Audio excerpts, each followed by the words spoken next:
Hi everyone, welcome back to Biology 101. This is Amrita and today we have a topic that is inheritance of two genes. Previously we saw monohybrid crosses, right? Monohybrid crosses. Now monohybrid means one character is chosen there. Now in two genes we have dihybrid crosses. In dihybrid crosses, as di implies to two, so two characters will be taken here. Now what Mendel did was he took two characters. One is the shape, okay, and another is the color of the seed, right? Now in the F1 generation he took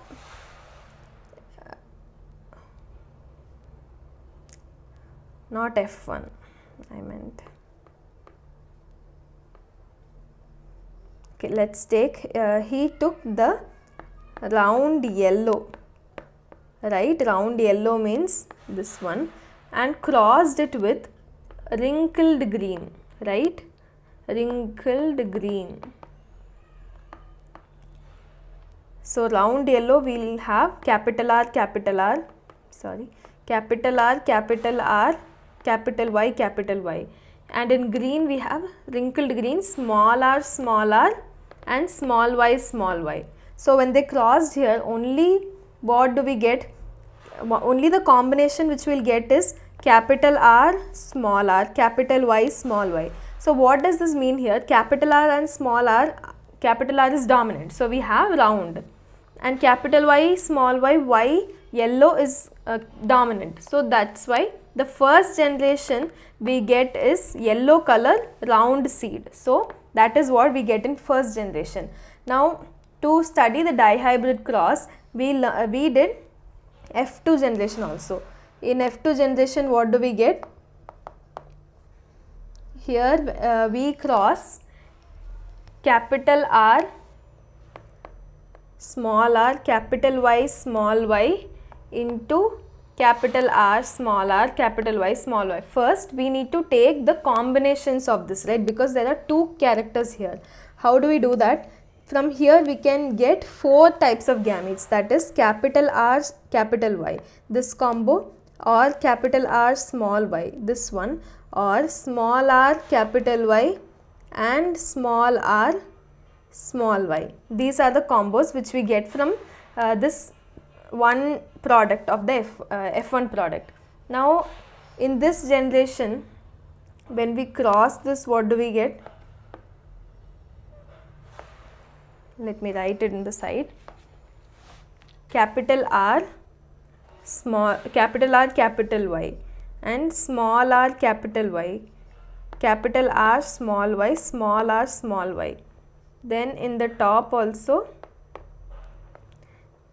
capital R, same, capital R, capital Y, small r, capital Y, capital R, small y, and then small r, small y.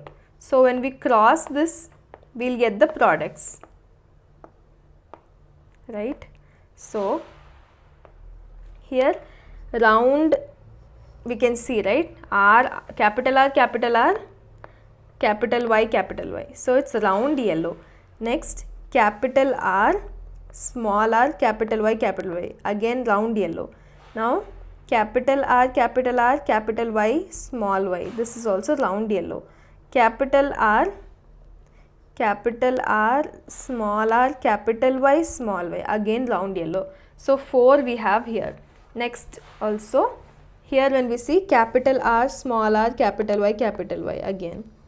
Then small r, capital Y, which means this is wrinkled, not round. Then capital R, capital Y, small y, round yellow. Capital R, capital Y, small y. Then this is again, this is wrinkled but yellow. Okay, so capital R, capital Y, small y, round yellow.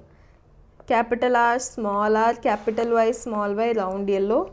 Capital R, small y. This is round but this is green.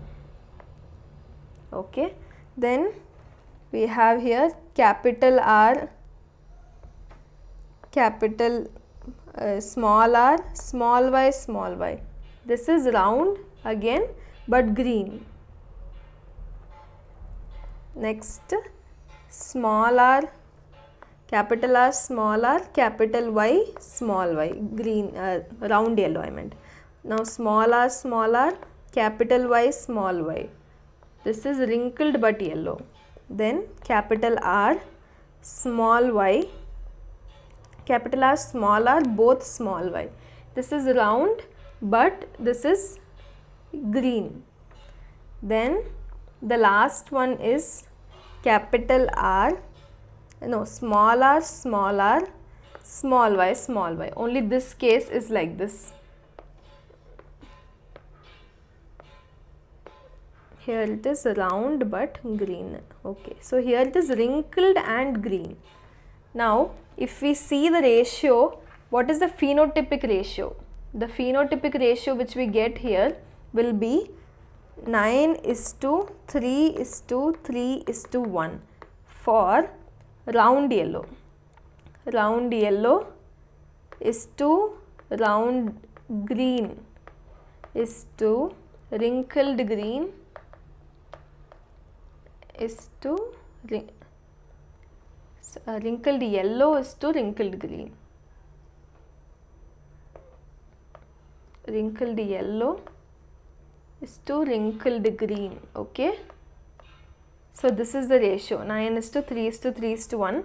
This is phenotypic ratio. Now genotypic ratio, what will be the genotypic ratio? Do find it out yourself. Okay, this is also there. Now I'll tell you what is the ratio. Find out how the genotype is coming. Genotype means the gene structure, right? If you all calculate what is how many times a specific genotype is coming, then you can find it. I'll just tell you, this is will be 1:2:1:2:4:2:1:2:1. I know it is a big one, but do remember this and try to find out. As I said, the genotype means how the gene form is written, how we are crossing this and all, no? So just calculate which type of genotype has come how many times. So when you do that, you will find out this ratio. So that is the genotypic ratio of the dihybrid cross, and this is the phenotypic one. So both of these are important. Basically, inheritance of two genes means they are crossing two genes that to form a dihybrid cross, and to understand how the F1 generation and F2 generation are giving the products. Okay, we'll see the next topic in the next video. Thank you.